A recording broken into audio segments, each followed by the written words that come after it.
오늘 이 자리가 저에게도 아주 특별한 자리입니다. 왜냐하면 이곳에 앉아 계신 분들 가운데에 많은 분들이 북녘 땅이 고향이신 분들이 많다고 하더라고요. 저도 북한과 이 연관성이 아주 매우 깊습니다. 제가 91년도에 인천에서 배를 타고 중국으로 들어가서 선교 활동을 시작했는데 두 번째 들어갈 때가 이제 92년 10월 10일이었는데 그때 하나님께서 바로 압록강이 흐르고 건너편은 뭡니까? 신의주죠. 예? 근데 아주 이른 아침에 나갔었어요. 기대감을 갖고 압록강은 어떨까? 건너편 신의주 땅은 어떤 모습일까 하고 이른 새벽에 해가 뜨는 그 시점이었던 것 같아요. 근데 이제 압록강에 나갔더니 정말 그 강이 넓은 강이 흐르고 압록강 철교가 바로 눈앞에 보이고 건너편이 바로 신의주 땅이었습니다. 근데 그때 마침 붉은 해가 저 신의주 뒤편 쪽에서 떠올라갖고 어둠을 밝혀주고 있었어요. 근데 제 자신도 모르게 하나님 앞에 뭐라고 기도했냐면, 하나님, 지금 저 붉은 해가 떠올라서 저 어둠의 땅을 밝혀주고 있는데 이제는 하나님의 말씀이 떠올라서 저 북녘 땅을 밝혀주시옵소서라고 그렇게 기도를 했습니다. 제가 북한 선교를 하려고 간 것도 아니었는데 그때 하나님께서 제 마음속에 그러한 북한 선교에 대한 비전을 주셨습니다. 그래서 이제 그때로부터 21년까지 20년인가요? 현장 사역을 하면서 북녘 땅에서 건너온 많은 분들을 만났어요. 근데 참 놀랍게도 하나님께서 지난날 어렸을 때 예배당을 다녔던 분들, 그런 분들도 만나게 주셨고, 또 80이 훨씬 넘은 아주 나이가 많으신 그런 또 할머니도 만나게 주셔서 그들로부터 지금까지 그들이 어떻게 살아왔고 어떻게 신앙생활해 왔는지 그걸 상세히 들으면서 하나님께서 바로 강 건너편에 하나님께서 택하신 믿음의 사람들이 그루터기 신앙인으로서 지금 저들이 살아있고 기도하고 있고 하나님의 때를 저들이 지금 기다리며 준비하고 있구나 하는 그런 아주 확신을 갖게 되면서, 그렇다, 내가 이 단동에서 북한 선교를 해야 되겠다라고 그렇게 결심을 하고 그때로부터 약 20여 년 동안 사역을 쭉 해왔었어요. 그러다 21년 10월 달에 어떤 전화를 받았는데 저녁에 제가 전혀 모르는 전화번호예요. 그래서 일단 뚜껑을 열어서 귀에다 갖다 대고 여보세요 그랬더니 막바로 나오는 말이 뭐냐면, 네가 강석진 목사야? 죽여버리겠어. 아주 억센평안도 사투리 말로 저를 협박하는 거였었어요. 그런데 그렇게 그 몇 달 전에 한인 선교사님이 길거리에서 독침을 받아갖고 그 자리에서 그만 돌아가셨어요. 거기에 이어서 또 그런 전화를 받으니까 아주 등골이 오싹 하면서 내가 여길 일단은 내가 나와야 되겠다. 오늘 같이 오신 우리 정운도 선교사님이 아주 산 증인이신데, 그래서 그때 이제 10월 하순경에 한국 땅에 나왔습니다. 근데 하나님께서 묘하게 제주 극동방송국을 연결해 주셔갖고 제주 극동방송국에 설교 시간 배정받기가 이게 쉬운 게 아니에요. 한 번 시간 배정받으면 마르고 닳도록 하는 거예요. 근데 거기는 PD한테 전화 왔어요. 목사님, 지금 새벽 시간에 나가는 10분짜리 설교가 지금 갑자기 비게 됐는데 목사님 하시겠어요? 어이구, 저는 뭐 기다렸다는 듯이 하겠습니다. 이래갖고 하나님께서 제주도에 있는 제주 극동방송을 통해서 북녘 땅에 새벽 5시에 북한을 향해 복음을 전할 수 있는 길을 하나님께서 열어 주셨어요. 그래서 하나님께서 이제 북한 선교 제2막을 방송을 통해서 심야에 저 북녘 땅 곳곳에 라디오가 있는 곳이라면 어디든지 다 말씀을 듣고 찬양을 들을 수 있는 그 극동방송국을 연결해 주셔갖고 지금까지도 방송 선교를 쭉 해오고 있습니다. 그러면서 내가 또 해야 될 일이 무엇인가? 이 북한 선교에 대한 사명감을 우리 한국의 성도들한테 알게 해줘야 되겠다 해갖고 한 4년 반 걸려서 북한 교회사라는 책을 4년 반에 걸쳐서 열심히 썼습니다. 그래서 북한 지역은 어떻게 복음이 전해지게 됐는지, 어떻게 성장하게 됐는지, 여기에 등장한 인물들은 누구인가, 그리고 현재 북한 교회의 모습은 어떠한 교회의 모습이고 우리 한국 교회의 역사를 볼 때에 지금의 북한 교회의 역사가 어떤 의미를 우리에게 주고 있고 하나님께서 그루터기 신앙인으로서 하나님께서 만들어 놓으신 지하교회, 그들이 장차 통일되는 날에 그들의 역할은 무엇일까? 그리고 현재 존재하고 있는 신앙의 공동체인 지하교회 성도, 그 교회는 교회사적으로 볼 때 어떤 의미가 있나? 이걸 아주 골똘히 생각을 하면서 많은 자료들을 인용을 해갖고 제가 이 책을 써냈어요. 그래서 지금은 이 책이 미국의 아주 유명한 대학교 17군데 도서관에 소장이 되어 있고 미국 의회 도서관에서도 이 책을 소장하고 있어요. 근데 제가 가장 값지게 여기는 부분이 뭐냐면 이 책의 제일 뒷부분의 부록으로 공산화되기 직전에 북녘 땅의 도별로 있었던 예배당 3천여 교회의 리스트가 여기에 다 들어있어요. 그렇다면은 앞으로 통일이 되는 그날에 내가 돌아가서 세워야 될 교회, 다시 재건해야 될 교회가 어디 있나를 우리가 찾아본다면은 그것이 나의 미션이 될 수 있겠죠.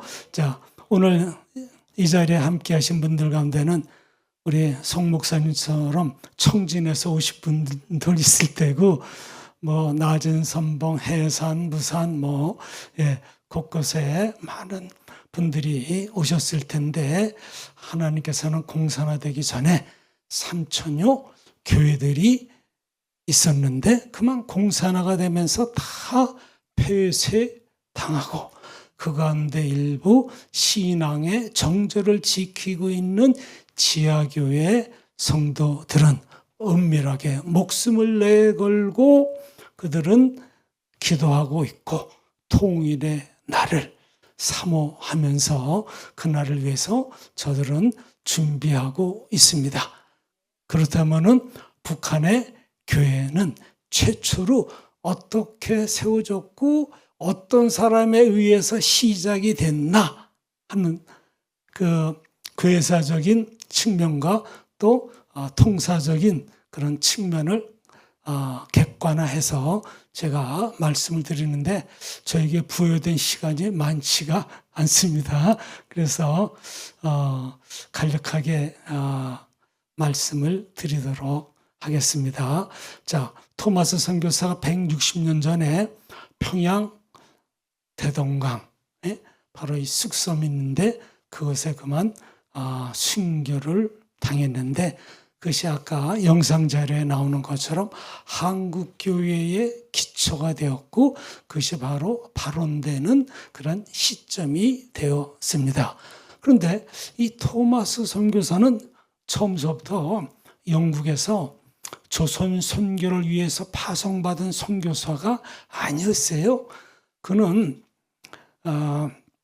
런던 선교에서 파송을 받아서 상해로 와서 사역을 시작했는데 1년 좀 지나서 자기 와이프가 그만 애를 낳다가 사망을 합니다. 그래서 너무너무 큰 충격을 받고 선교사 사직서를 내고 지금의 산동성 엔타이라는 그것에 와서 통역사로 일하는데, 어느 날 그것에서 사역을 하고 있는 스코틀랜드 성소공회에서 파송을 받은 알렉산더 윌리엄슨이라는 사람이 그곳에서 사역을 하고 있었는데, 그로부터 연락을 받습니다. 오늘 밤에 우리 집에 오게. 그래서 갔더니 생전 처음 보는 웬 조선인 2명이 앉아 있었어요. 그 가운데 한 명이 누구냐면 김자평이라고 백령도 사람이었어요. 근데 그가 천주교인이었는데 대원군 시대 때에 수많은 천주교도들이 순교를 당한 그 이야기를 듣고 거기서 가슴이 뜨거워지면서, 그렇다면 내가 다시 도전해서 선교를 해야 될 곳이 조선이 아닐까, 그렇게 생각을 하고 그 김자평이라는 사람과 함께 백령도로 와서, 그리고 그때에 그 윌리엄슨으로부터 성경과 전도지를 갖고 작은 배를 타고 백령도에 와서 3달 동안 1885년 9월부터 한 11월까지 약 3달 있으면서 백령도와 옹진반도 쪽 여러 곳곳을 다니면서 열심히 전도를 했습니다. 근데 우리가 한국 선교를 우리 한국 선교로만 내적으로 한정해서 보면 안 돼요. 이것을 객관화해야 되는데, 그렇다면 그 당시에 세계 선교는 어떻게 진행되고 있었을까? 이걸 알아야 돼요. 그러니까 1800년대 때니까 19세기죠. 그때의 영국의 산업혁명이 아주 꽃을 피우고 있었어요. 그러면서 영국의 교회들도 크게 부흥이 되면서 세계 열방을 향해서 많은 선교사들을 갖다가 파송을 했어요.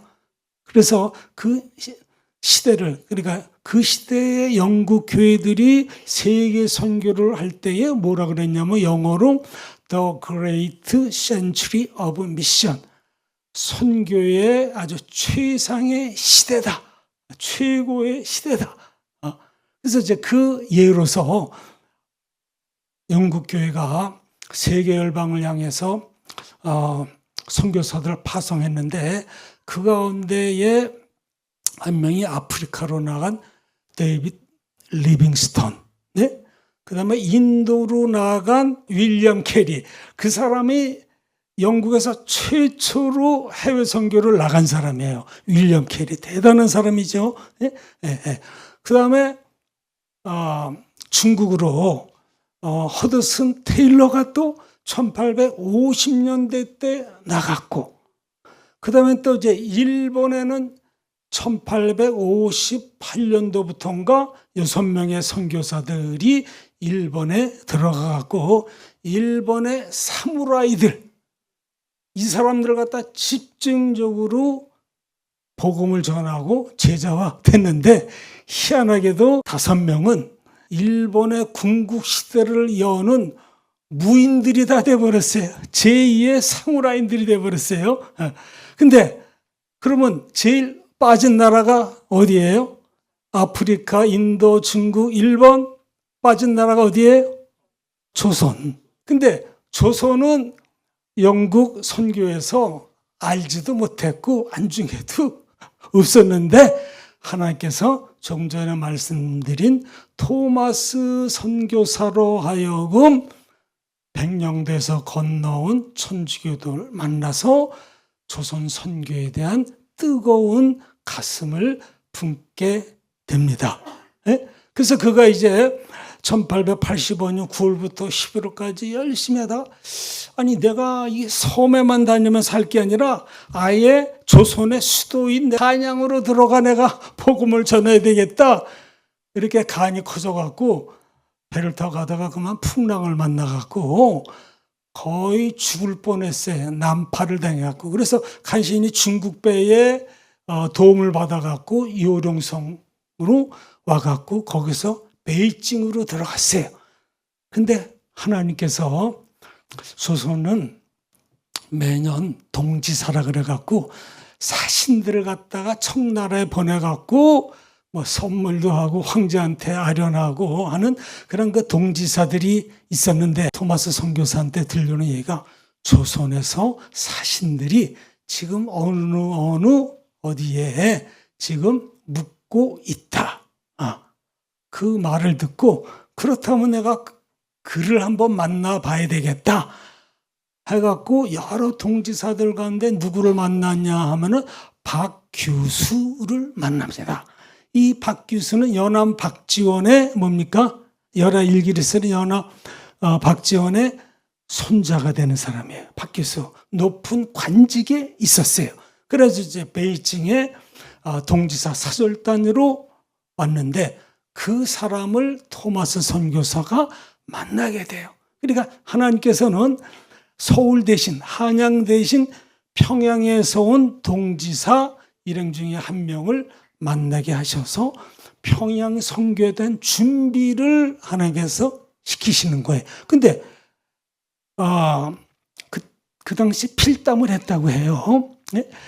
근데 그 박규수가 뭐라 그러냐면 내가 여기 오기 얼마 전에 옹진반도 그쪽에서 서양 그 종교 서적과 어떤 그 문서들을 갖다가 평양에 보내왔는데 그거를 내가 본 기억이 납니다. 그런 말을 한 거예요. 그 말을 듣는 순간 토마스 선교사는 뭐예요? 내가 여기저기 다니면서 은밀하게 성경책 전도지 막 뿌린 게 이게 헛되지 않았구나. 평양의 높은 관직에 있는 관직자가 그것을 봤었다는 이야기를 듣고 그에게 뭐라고 얘기했냐면 내가 언젠가는 조선 땅에 가려고 하는데 그때 한번 만나보기로 합시다 하고 이야기를 끝냅니다. 그리고 이제 그가 다시 산동성 자기가 일하고 있던 그곳으로 돌아옵니다. 근데 어느 날 또 소문이 들립니다. 미국에서 온 제너럴 셔마노라는 그 배가 조선에 통상을 하러 들어가려고 하는데 같이 들어갈 사람을 또 통역도 하고 안내도 해주고 같이 들어갈 사람을 구한다는 그 이야기를 듣고 어떻게 됩니까? 토마스 선교사는 결코 포기할 수 없는 좋은 기회였죠. 그래서 자원을 합니다. 근데 이 제너럴 셔만호는요, 이북 측에서는 그것이 군함이다 그랬는데 군함이 아니라 무역선이고 미국 국적의 상선이었어요. 근데 그 배를 갖다가 영국의 메도우사라는 무역회사에서 빌려서 무역 상선으로서 이용을 했는데 그 배에는 조선에다가 팔 유리그릇, 망원경, 자명정 그리고 여러 그런 상품을 가득 실었어요. 그때 토마스는 그렇다. 내가 이 배를 타고 조선에 들어가야 되겠다. 그 이야기를 갖다가 이제 그 윌리엄슨한테 얘기하니까 윌리엄슨이 600권인지 700권에 해당되는 많은 산문 성경책을 줍니다. 그래서 그 제너럴 셔만호에 이처럼 성경책을 싣고 8월 20일경인가 그가 이제 진남포로 통해 갖고 대동강 저 숙소 있는데 만경대 앞에 거기까지 들어가게 됩니다. 자, 하나님께서는 이처럼 아시아의 중요한 나라들은 다 선교사들을 이미 몇십 년 전에 다 보냈는데 유일하게 빠져있는 제일 마지막 복음을 전해야 될 땅이 바로 조선이었는데 바로 이 토마스를 통해서 하나님께서 1866년도에 그 땅에 복음이 전해지도록 하나님께서 역사하신 겁니다. 그러니까 이 모든 것이 다 뭐냐면 하나님의 주권적 섭리하에 다 진행된 것이죠. 그렇죠? 그리고 토마스 선교사는 여기에 쓰임을 받은 하나님의 사람이었던 것이었죠.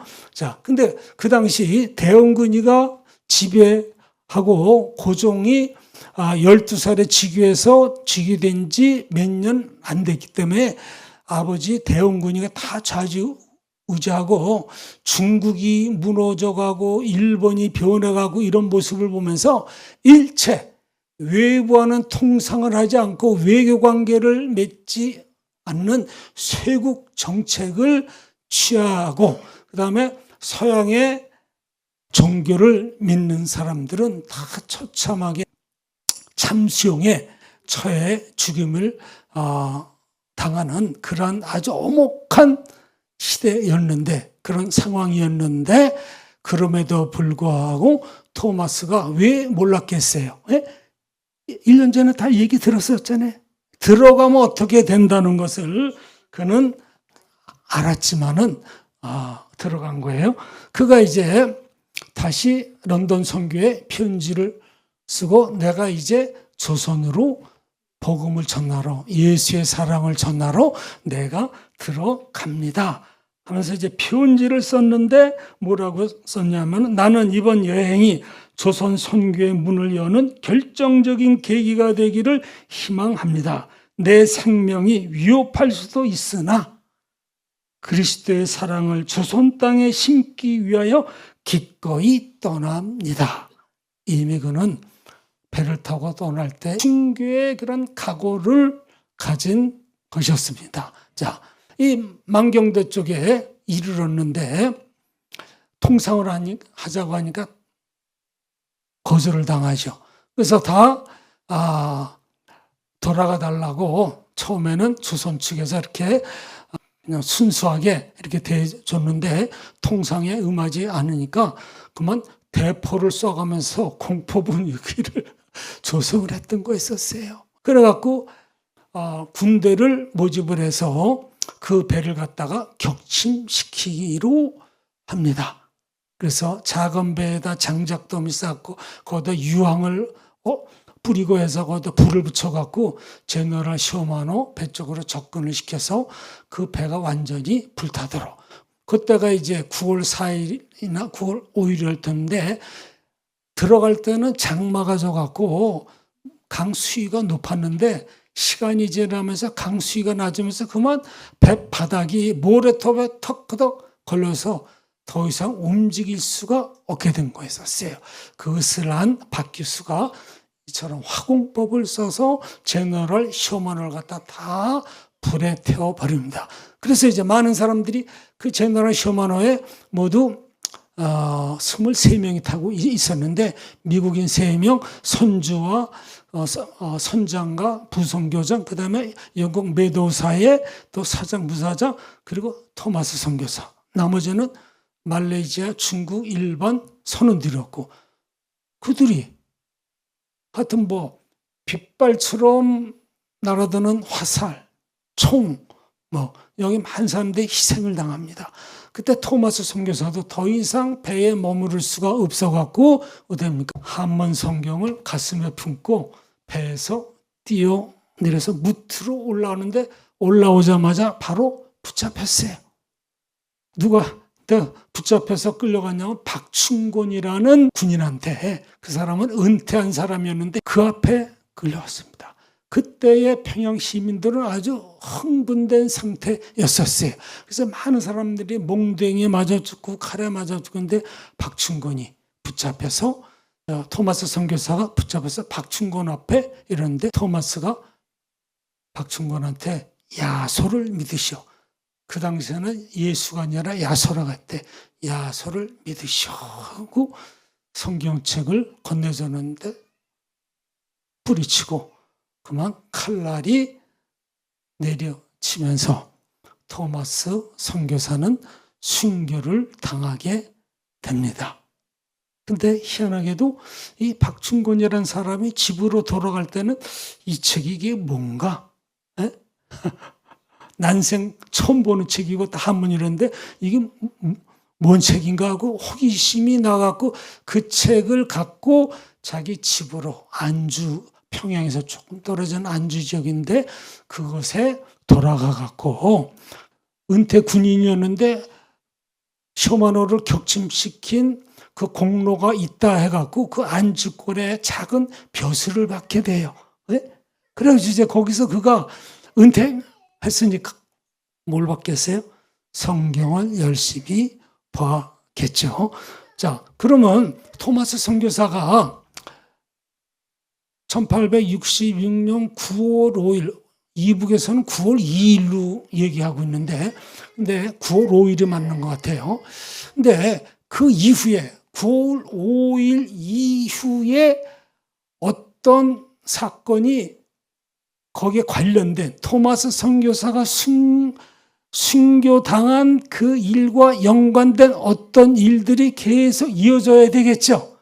만약 그냥 순교당하는 것으로서 그것으로서 그냥 그쳐졌다. 그 이외에 순교당한 일에 연관된 아무 일도 없었다 할 것 같으면 하나의 순교 사건으로 그냥 기록이 되는 거예요. 근데 하나님께서는 아주 놀라운 계획을 가지시고 평양을 동양의 예루살렘으로 만드시기 위해서 하나님께서 어떻게 역사하시냐 하면요. 하나님께서 토마스 선교사가 1번 타자예요. 그죠? 제 1막이에요. 1막에 출연하는 주인공이에요. 근데 2막에 또 누구를 준비시키냐 하면 존 로스 선교사라고 스코틀랜드 성소공회에서 파송을 받은 존 로스 선교사를 하나님께서 예비시키시는데 그가 어느 날 그러니까 토마스 선교사가 순교당한 지 8년이나 된 1874년에 산동성에 그 토마스 선교사한테 성경을 주었던 윌리엄슨 선교사, 그도 역시 스코틀랜드 성소공회에서 파송을 받은 선교사였는데 그를 무슨 일인지 모르는데 찾아갑니다. 왜 갔는지 몰라요. 근데 그로부터 이야기를 듣는 거예요. 지금으로부터 8년 전에 런던 선교사 파송을 받던 그 토마스라는 그 선교사가 조선에 들어갔다가 들리는 말에 의하면은 다 침수당하고 다 죽임을 당했다고 한다. 그 이야기를 듣고 아이고 참 안 됐네, 불쌍하네, 이렇게 생각하고 끊졌으면 이막이 진행이 안 되죠. 그렇다. 내가 그 바톤을 이어서 내가 조선 선교를 해야 되겠다. 이래갖고 그가 지금의 단동, 그 당시에는 지금의 단동시가 아니에요. 그 당시에는 물이 들어오면 그냥 밀물이 들어오면 그냥 거기가 뻘이 다 되는 곳이었어요. 근데 거기서 떨어진 오룡배라고 고려촌이라고 있어요. 거기에 1년에 2번씩 장이 열립니다. 장이 열리는데 거기를 어떻게 찾아갑니다. 근데 이제 그가 조선 땅을 보기 위해서, 압록강을 보기 위해서 조선의 형세를 파악하기 위해서 왔는데 거기에서 백홍준의 아버지를 만나게 되는데 최종적으로 이 존 로스한테 5명의 조선 청년들이 전도받고 예수님의 제자가 되고 성경을 한글 성경으로 번역하는 작업을 해요. 그러니까 이제 존 로스 선교사는 선교사가 들어갈 수도 없는 엄혹한 시절이니까 가장 효과적으로 저 조선 땅에 복음을 전하기 위해서는 한글로 번역된 성경을 보내야 되겠다. 그래갖고 이 조선 청년 5명, 그 가운데 서상류는 한학자라서 한문에 아주 능통한 양반 출신이었어요. 그래서 이 5명이 존 로스 선교사가 담임하고 있는 동관교회, 심양에 가시게 되면 동관교회를 꼭 찾았어요.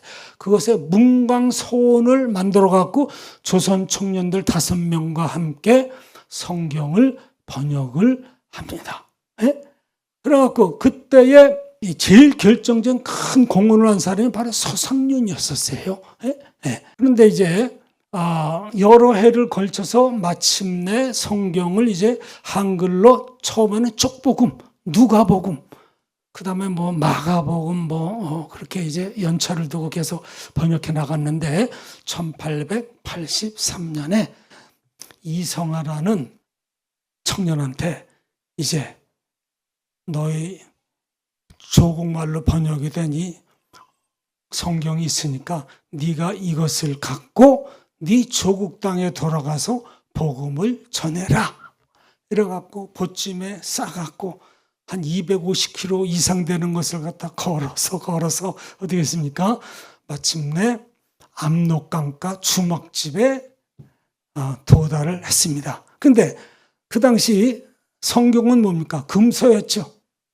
그래서 그걸 갖다가 그냥 일반 짐처럼 해서 그 세관을 통과할 수가 없었어요. 관문을. 그래서 이 성경을 이걸 어떻게 안전하게 조선 땅에 갖고 있을까 하고 이제 정탐차 이제 성경은 주막집 방에 놔두고 압록강변으로 나가서 이제 정탐을 하고 왔는데 방구석에 분명히 그 보따리가 있어야 될 그 보따리가 없어서 버린 거야. 여간 그 주막 주인한테 여기 있는 보찜 어디 갔습니까? 그랬더니 그가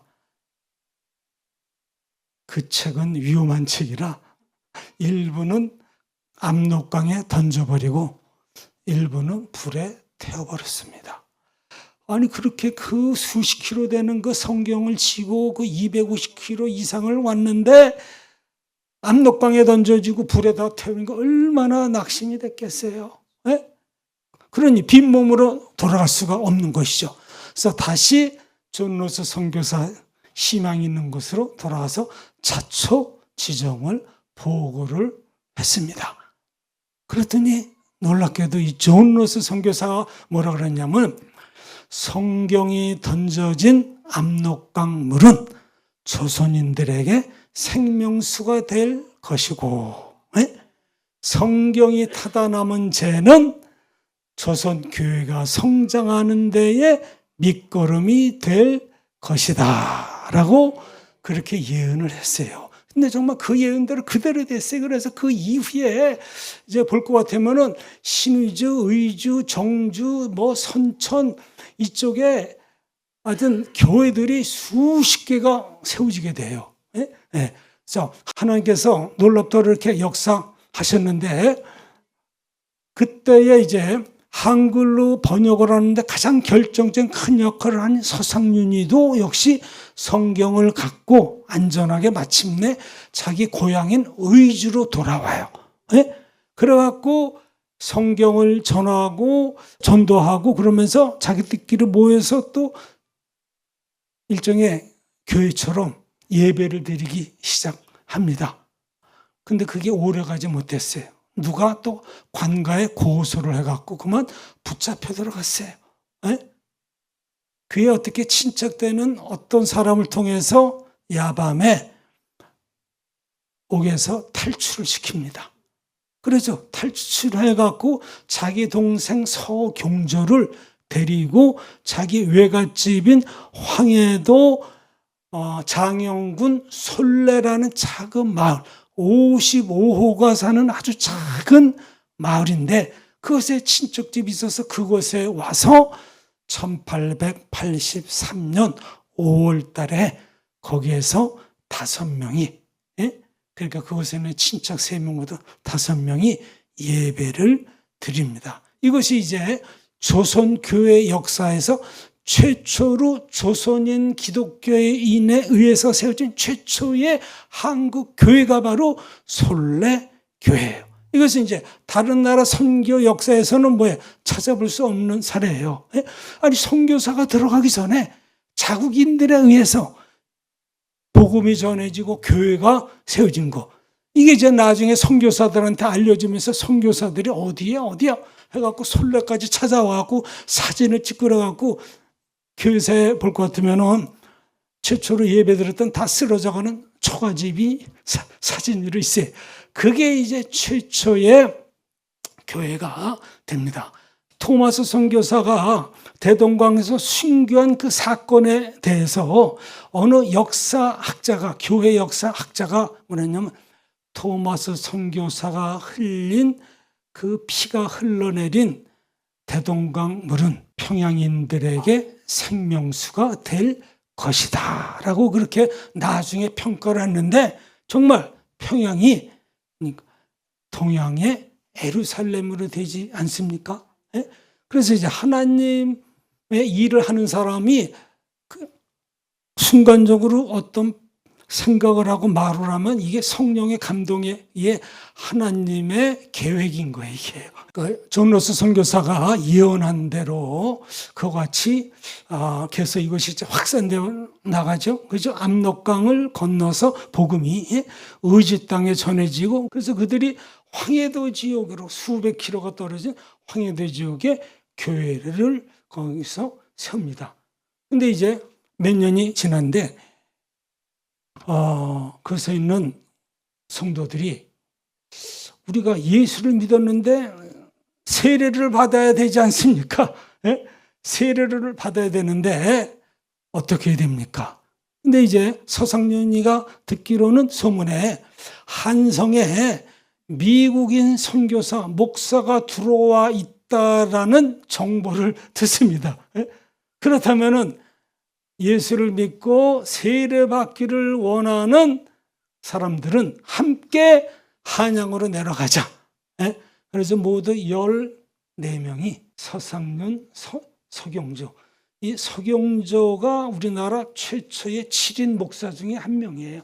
그리고 그 서경조 목사의 3대손, 손주가 지금 세문안교회의 장로님이에요. 그래서 제가 그 장로님을 만나서 아주 디테일한 얘기를 들었기 때문에 제가 지금 이 얘기를 자신 있게 하는 겁니다. 그래서 이 14명이 1887년 9월 27일 날 밤에 언더우드 선교사가 묵고 있는 그 집으로 찾아옵니다. 그래서 우리에게 세례를 베풀어 주세요. 근데 그 당시 조선의 정책은 일체 선교사들이 병원하고 학교 일만 하지 조선인들에게 전도하고 세례 주면 안 된다. 이게 하나의 국가의 정책법이었었어요. 그러니까 언더우드 선교사는 고민이 됐겠죠. 아니 14명이 그 먼 곳에서 와갖고 목숨을 걸고 우리들한테 세례를 베풀어 주세요. 언더우드가 내가 사람을 기쁘게 하랴 하나님을 기쁘게 하랴 고민이 됐겠죠. 그가 기도하는 건데 결단은 그렇다. 이건 성령께서 보내신 거다 해갖고 그 14명에게 세례를 줍니다. 그것이 이제 세문안교회의 창립일이 된 거예요. 1887년 9월 27일. 제가 한 20여 년 전에 세문안교회 여전도에서 초청이 있어갖고 거기 갔는데 마당에 보니까 비석 하나가 그렇게 서 있어요. 거기 보니까 그렇게 써져 있더라고요. 1880년 9월 27일.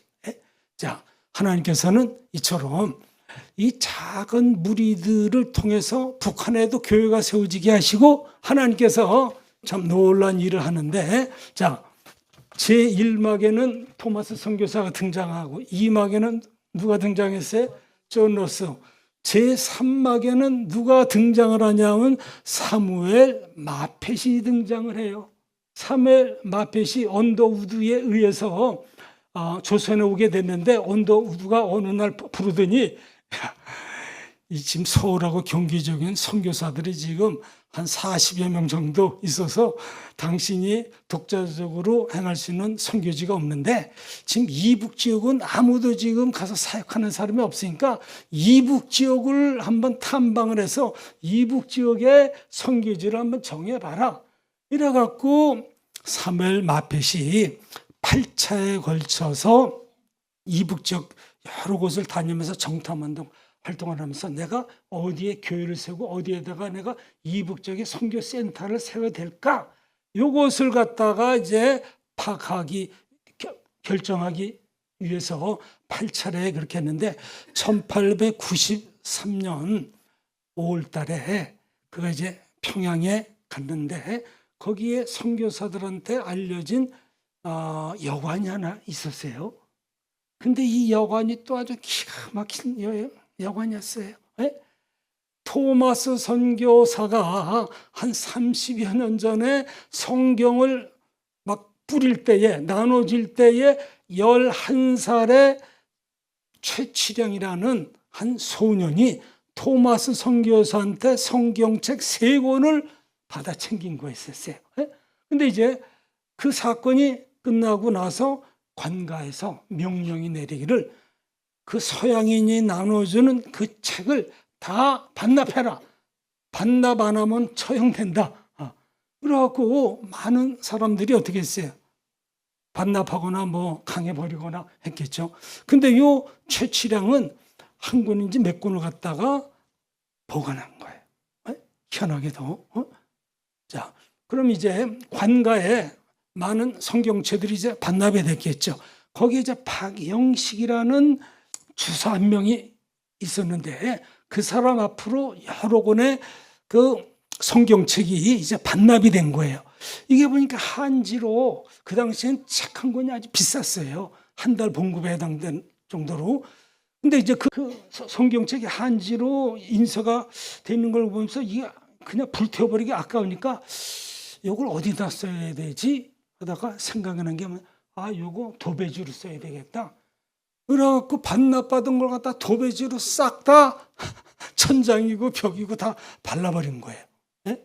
자, 그리고 이제 시간이 지났는데 이 박영식이라는 사람이 이제 은퇴가 돼서 이제 생활이 궁해지니까 자기가 살던 그 집을 갖다가 내놨어요. 그걸 누가 샀냐? 성년이 된 그 최치량이가 그 집을 삽니다. 사갖고 그걸 여관으로 만들어요. 네?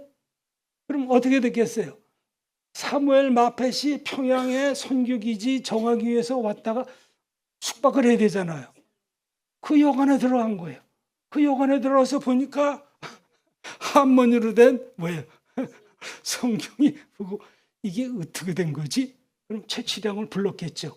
사초지정을 얘기를 들은 거예요. 그래서 주일날 최치량과 사무엘 마펫과 한석진 그런 사람이 모여서 주일 예배를 성경이 도배된 그 집에서 예배를 드린 거예요. 그러니까 이게 어떻게 보면 최초의 뭐예요? 평양 교회죠. 네? 네.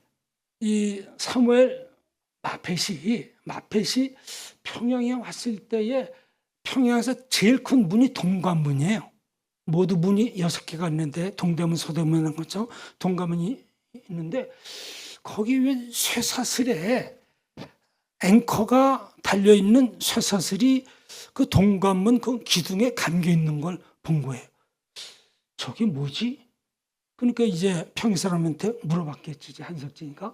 거기에 대한 얘기, 이건요, 30여 년 전에 미국의 어느 배가 와갖고 격침돼서 거기에 대한 이제 전수물로서 그걸 챙겨갖고 여기다 지금 전시물로 걸어놓은 겁니다.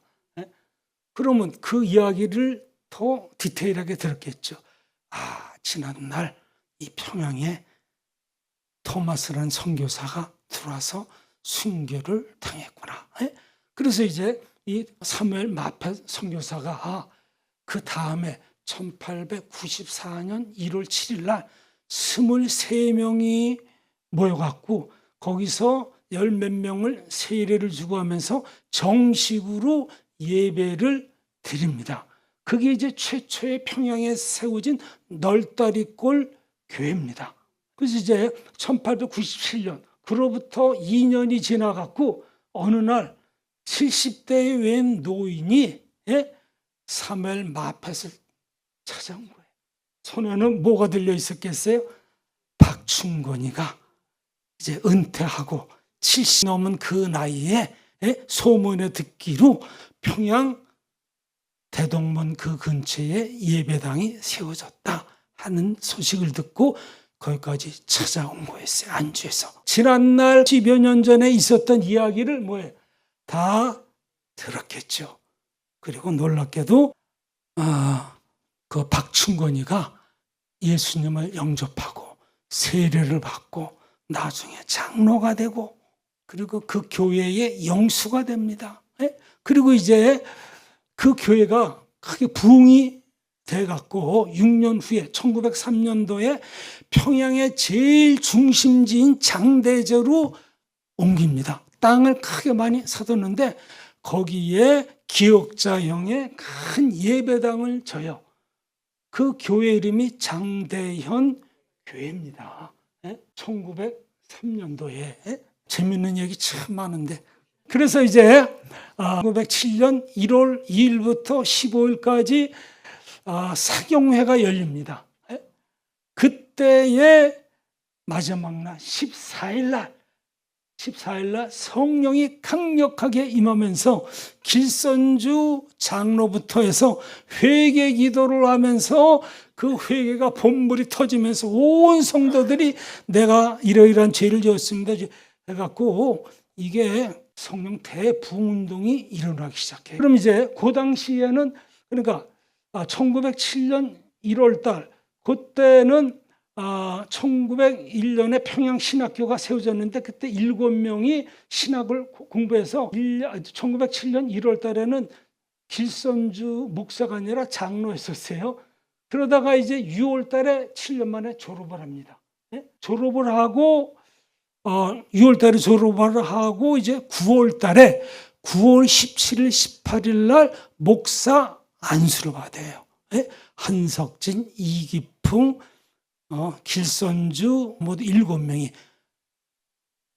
받고 독립 노회가 세워지고 그리고 조선예수교 장로교회 헌법이 만들어지고 그리고 조선예수교 장로교회의 신조가 만들어져요. 그래서 이제는 서양인들의 선교사들에 의한 교회가 아니라 이제는 조선인들의 교회로 완전히 자립하게 되고 독립하게 되는 날이 바로 1907년 9월 17일, 18일 양일간에 걸쳐서 동로회가 만들어지고 송해 헌법이 만들어지고 신조가 선포가 되고 해서 그때로부터 이제 조선 예수교 장로교회는 독립이 돼서 그 후로부터 조선 교회는 계속 부흥을 거듭하게 됩니다.